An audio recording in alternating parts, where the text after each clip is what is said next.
Hello NEET students, आप सभी का स्वागत है मेरा यूट्यूब चैनल निर्मल वत्स पे। अभी हम लोग एनसीईआरटी सीरीज लॉन्च किए हैं जिसमें कि फर्स्ट टॉपिक सेल और सेकंड टॉपिक लिविंग वर्ल्ड किए हैं और थर्ड टॉपिक आज है बायोलॉजिकल क्लासिफिकेशन। सबसे पहले ये हम समझेंगे कि क्लासिफिकेशंस होता क्या है। क्लासिफिकेशंस का मतलब होता है कि किसी भी ऑर्गेनिज्म को एक कन्वेंट ग्रुप में रखना on the basis of morphological characters. ये चीज़ हम फर्स्ट टॉपिक लिविंग वर्ल्ड में बात कर चुके हैं। आज हम लोग ये देखेंगे कि इस क्लासिफिकेशन को करने के लिए बहुत सारे साइंटिस्ट ने अटेम्प्ट लिया और अलग अलग क्राइटेरिया के बेस पे ऑर्गेनिज्म को क्लासिफाई किया। But finally RH. व्हिटेकर ने 1969 में 5 किंगडम क्लासिफिकेशन दिया और वही आज तक चल रहा है। टॉपिक जो बायोलॉजिकल क्लासिफिकेशन है उसको हम लोग 2 पार्ट में पढ़ेंगे ताकि आपका कम टाइम में ज़्यादा आउटपुट आ सके और आपको भी केमिस्ट्री फिजिक्स भी कवर करना है। बायोलॉजी अगर आप हमको पर डे 15 मिनट भी देंगे तो आप उम्मीद रखिए कि 80+ क्वेश्चन आपका अच्छे से कवर हो ही जाएगा according to previous 15 year questions. और इसमें हाईलाइट किया हुआ वही लाइन है जो लास्ट 15 ईयर में क्वेश्चन आया हुआ है, उसी के बेस पे हम हाईलाइट किए हैं। ऐसा नहीं कि कोई भी लाइन हाईलाइट कर दिया गया है। चलिए स्टार्ट करते हैं बायोलॉजिकल क्लासिफिकेशन।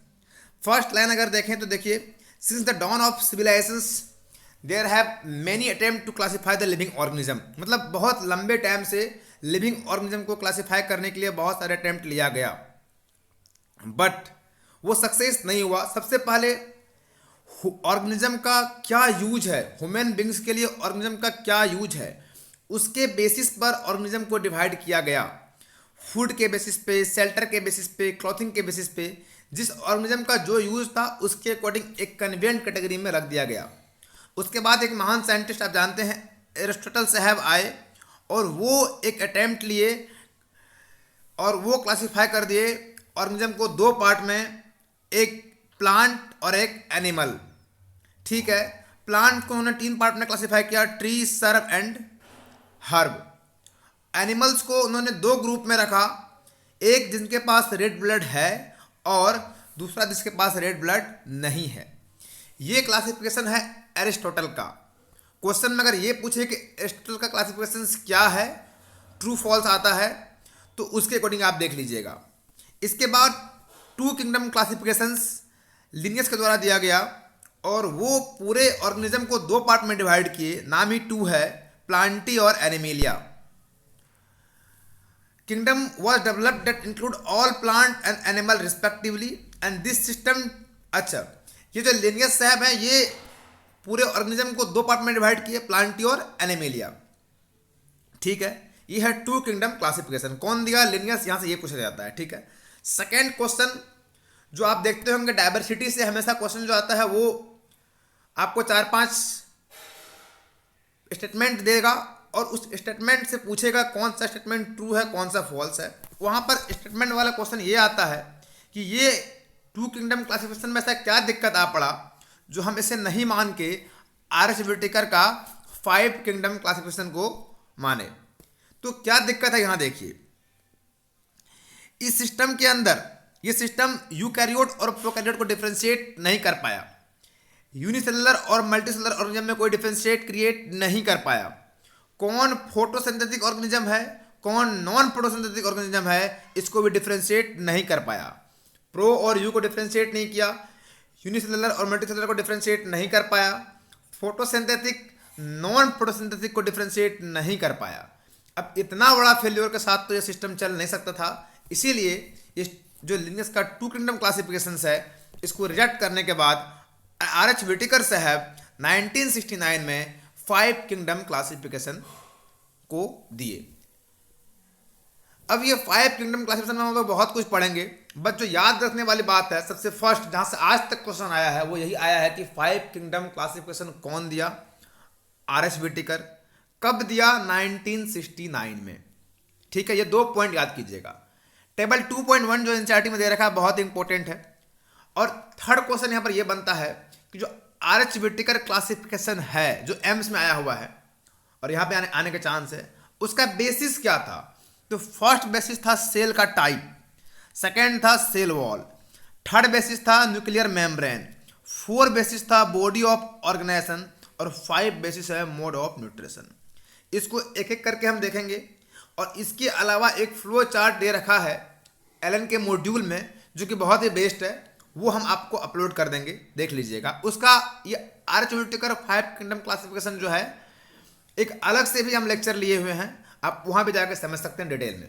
अभी एनसीईआरटी की बात चल रहा है, एनसीईआरटी की बात करते हैं। सेल टाइप की बेसिस पे आर्च व्हिटेकर ने किंगडम को 2 पार्ट में डिवाइड किया, एक प्रो और एक यू। प्रो के अंदर एक किंगडम आता है, आप जानते हैं, मोनेरा, और बाकी जो 4 किंगडम है वो सारा कहाँ से आता है, यूकैरियोट्स के अंदर आता है। फर्स्ट बेसिस, अब सारे यूकैरियोट्स को डिफरेंशिएट करना था तो सेकंड बेसिस लाया गया। सेकंड था बेसिस सेल वॉल, जिसमें सेल वॉल प्रेजेंट है, जिसमें एब्सेंट है। तो एब्सेंट वाला एक हो गया कौन सा, एनीमिलिया। बाकी सब में सेल वॉल प्रेजेंट है। किसमें कैसा सेल वॉल है ये याद रखना इतना जरूरी नहीं है। ओनली आप यहाँ पर ये याद रखिएगा कि फंजाई के अंदर काइटिन से बना हुआ होता है सेल वॉल, ठीक। सेकेंड कैरेक्टर, थर्ड कैरेक्टर उन्होंने लिया न्यूक्लियर मेम्ब्रेन। ध्यान रखिएगा ओनली मोनेरा के अंदर, क्योंकि ये कैसा है, प्रोकैरियोट्स है, और प्रोकैरियोट्स में न्यूक्लियर मेम्ब्रेन नहीं होता है। ये चीज़ हम सेल टॉपिक में डिस्कस कर चुके हैं। इसीलिए बोलते हैं जिस सीरीज में पढ़ा रहे हैं उसी सीरीज में आप लेक्चर देखिए, आपको बहुत ज़्यादा बेनिफिट करेगा। एक एक क्वेश्चन लास्ट 15 ईयर का आप सॉल्व कीजिए, सब बनेगा। नहीं बनेगा तो कमेंट कीजिएगा, ठीक है। ओनली मोनेरा प्रोकैरियोट्स है, इसीलिए यहाँ पर न्यूक्लियर मेम्ब्रेन एब्सेंट है, बाकी सब में क्या है, न्यूक्लियर मेम्ब्रेन प्रेजेंट है। बात करें बॉडी का ऑर्गेनाइजेशन का, तो जो मोनेरा है वो सेलुलर लेवल का है, प्रोटिस्टा जो है वो सेलुलर लेवल का है, बाकी जो फंजाई है वो मल्टी सेलुलर है और लूज टिश्यू प्रेजेंट है। प्लांटी के अंदर टिश्यू ऑर्गेन और बाकी एनिमलिया के अंदर ऑर्गेन सिस्टम आता है। यहाँ से ध्यान रखने वाला बात ये है, आपसे ये पूछ सकता है कि किस किंगडम से टिश्यू आना स्टार्ट हुआ, तो आप बोलेंगे फंजाई। लूज से कोई मतलब नहीं है, टिश्यू आया, लूज था, चाहे जैसा भी था। और कहाँ पे ऑर्गन सिस्टम डेवलप हुआ, तो आप बोलेंगे एनिमेलिया। बस यही पॉइंट ध्यान रखने वाला है, और कोई चीज़ यहाँ पर खास बात इफेक्ट नहीं करता। मोड ऑफ न्यूट्रिशन की बात करें, या तो ओटो होगा या फिर हाइड्रो होगा। ओटो में फोटोसिंथेटिक होगा और या फिर कीमोसिंथेटिक होगा। जो मोनेरा है वो chemo as well as photo है, जो प्रोटिस्टा है वो ओटो है, ठीक है, और हाइड्रो है। और जो फंजाई है हाइड्रो के अंदर सेप्रोफैटिक भी है और पैरासिटिक भी है। प्लांट ओटो है और एनिमेलिया हाइड्रो है, होलोजोइक एज वेल एज सेप्रोफैटिक। अब ये सारा किंगडम को जब हम डिटेल में बात करेंगे वहाँ सारा कुछ को अच्छे से देखेंगे। जिसकी बात हम कर रहे थे वो सामने आ गया। जो आर्च व्हिटेकर है वो 1969 में प्रपोज किया 5 किंगडम क्लासिफिकेशन। ये लाइन आपको नींद में भी याद होना चाहिए, 1969। यहाँ पर आपको डेट नहीं बोलना है। अच्छा, एक पॉइंट आप अपने लाइफ में अभी सेट कीजिए 3 मंथ के लिए। आज का लेक्चर में जितना भी कोई हिस्टोरिकल बात होगी, जैसे कि आर्च व्हिटेकर ने 5 किंगडम क्लासिफिकेशन दिया और कब दिया, 1969 में, उसको आप एक अलग कॉपी में लिखिएगा ताकि आपको एग्जाम टाइम में वो आप ना भूलें। और पर डे रिवीजन करना अभी से लेकर लास्ट डे तक, तभी याद रहेगा। और ये डिस्कवरी और जो कब डिस्कवरी हुआ और किसने डिस्कवरी किया, इससे कम से कम 90 में से 7 से 8 क्वेश्चन रहता है, जो कि बहुत ही इंपॉर्टेंट रखता है। बहुत ऐसे भी स्टूडेंट्स हैं जो पासिंग मार्क्स भी नहीं ला पाते हैं। उसके लिए कुछ इसी तरह का ट्रिक्स यहाँ हम बताएंगे जो इजीली आप पास करके अपना जहाँ जाना हो आप जा सकते हैं। मतलब पासिंग मार्क्स आपका बैरियर नहीं होगा आपका सक्सेस में। और उसके लिए कुछ नहीं करना है, बस सिंपल एक कॉपी रखिए जहाँ पे आपको कौन साइंटिस्ट ने कब डिस्कवरी किया वो देना है। एग्जाम्पल लें लिंकेज का, लिंकेज पढ़ाने में 10 दिन लगता है, बट पूछता क्या है, who discovered linkage and when, nothing else. आप लास्ट 15 ईयर का क्वेश्चन उठाइए और चेक कर लीजिएगा। चलिए, ये 5 किंगडम का नाम पता हो गया, कौन दिया, आर्च व्हिटेकर दिया। एनसीईआरटी स्पष्ट लिखती है कि किस क्राइटेरिया पे दिया, आपको बता चुके हैं हम। सेल का structure, body organisation, mode of nutrition, reproduction and phylogenetic relationship. ये जो फाइलोजेनेटिक रिलेशनशिप टर्म यूज किया है, इसका मतलब होता है कि वो जो ऑर्गेनिज्म है दूसरे ऑर्गेनिज्म से क्या संबंध रखता है, दैट इज फाइलोजेनेटिक रिलेशनशिप। अब अगर बात करें, एक और सिस्टम आया था 3 डोमेन सिस्टम। ये 3 डोमेन सिस्टम कार्ल ऊज दिया था। यहाँ पर साइंटिस्ट का नाम नहीं लिखा हुआ, बट ये साइंटिस्ट का नाम आ चुका है नीट में, आप लिख लीजिए। 3 domain system was given by Carl Woese. ये सिस्टम में क्या किया गया, इसमें किंगडम को 2 पार्ट में डिवाइड किया गया, 2 डोमेन्स में। सॉरी 3 डोमेन्स में, जिसमें से मोनेरा को 2 डोमेन्स में दिया गया और जितना भी यूकैरियोट्स है उसको 1 डोमेन्स में रखा गया। तो कुल मिला के ये 6 किंगडम क्लासिफिकेशन भी हो गया। ठीक है, आगे बात करते हैं। अब कुछ हिस्टोरिकल बात यहाँ पर लिख रखा है जो कि हम अंडरलाइन किया, आप रीड कर लीजिएगा, उतना इंपॉर्टेंट नहीं है, अंडरलाइन इसीलिए कर लिए ताकि आप एक बार इसको गो थ्रू कर लीजिएगा। आगे बात करते हैं। अपने पास ये सारा किंगडम्स, कौन सा किंगडम्स कब फेल हुआ वही चीज अंडरलाइन किया हुआ है। आगे अपने पास है मोनेरा किंगडम। जो मोनेरा किंगडम है उसका सबसे जो बेहतरीन लाइन एनसीईआरटी लिखती है वो ये है, bacteria is the sole member of Monera kingdom. हम तो ये बोलते हैं bacteria are the only members of Monera kingdom, क्योंकि उसके अलावा कुछ उसमें है ही नहीं।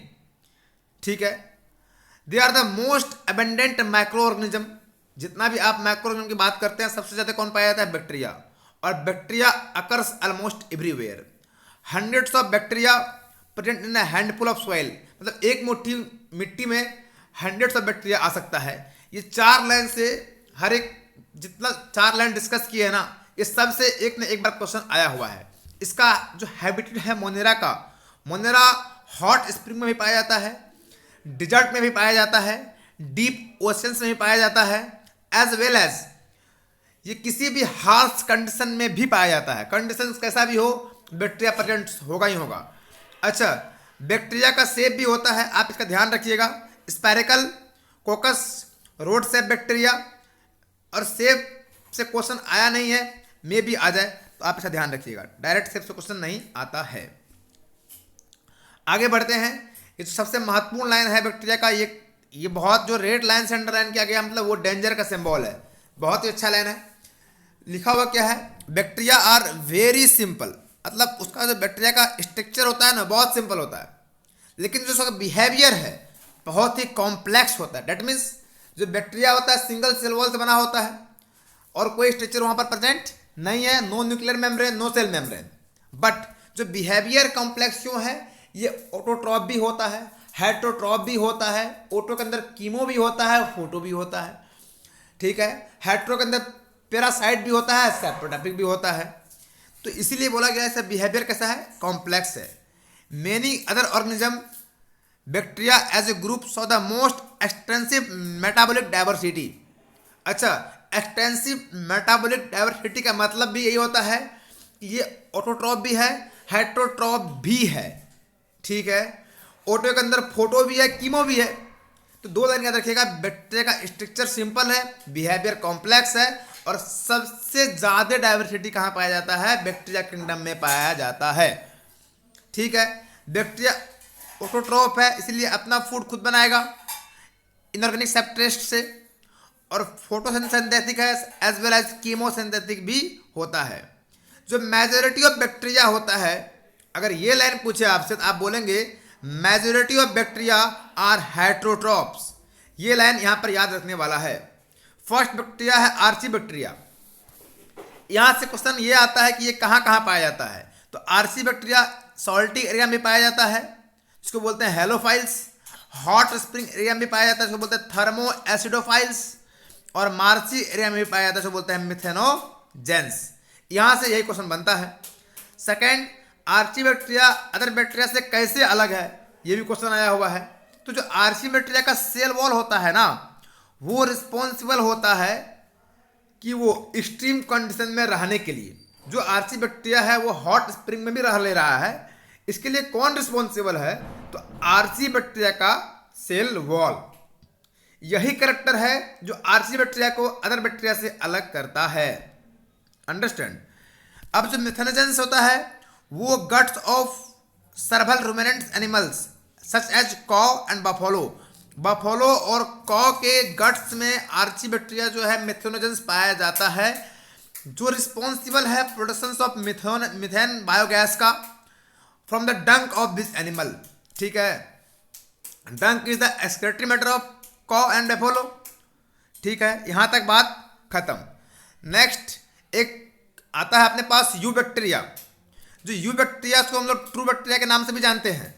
अच्छा, ये जो डायग्राम आप देख रहे हैं यू बैक्टीरिया का, ये है नोस्टॉक का, और नोस्टॉक के अंदर होता है हेट्रोसिस्ट, और जो बाहर वाला लेयर है उसको बोलते हैं म्यूसिलेजिनियस सीथ, जो उसके इंटरनल एनवायरनमेंट को मेंटेन करने में काम आता है।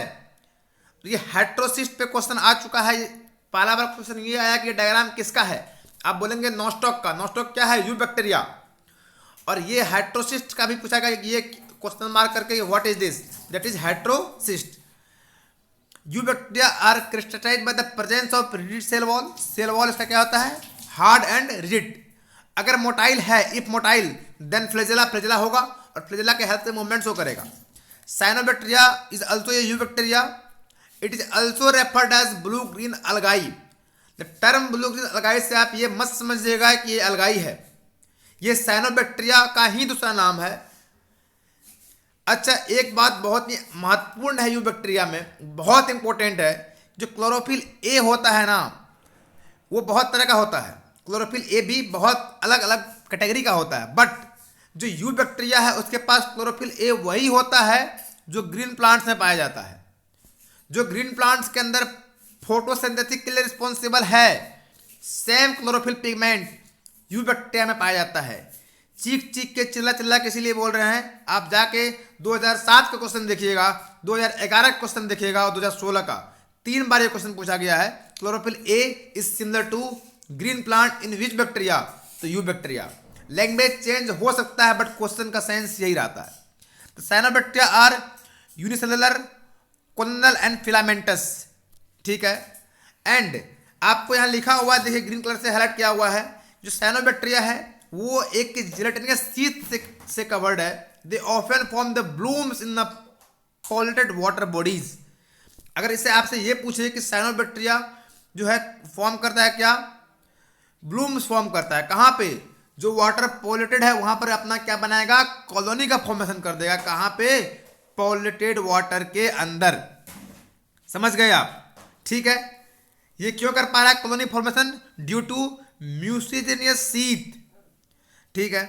Some of the organism can fix atmospheric nitrogen in the specialised area that is called heterocyst, example nostoc और एनाबिना।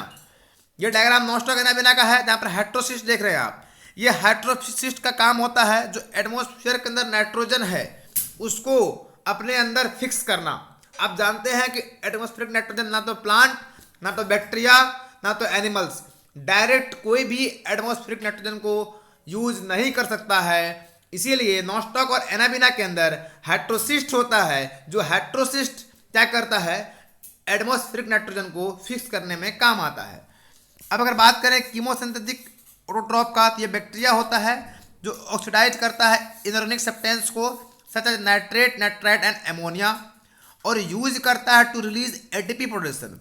जो कीमोसिंथेटिक ऑटोट्रॉप होता है वो लाइट के माध्यम से अपना खाना नहीं बनाता है।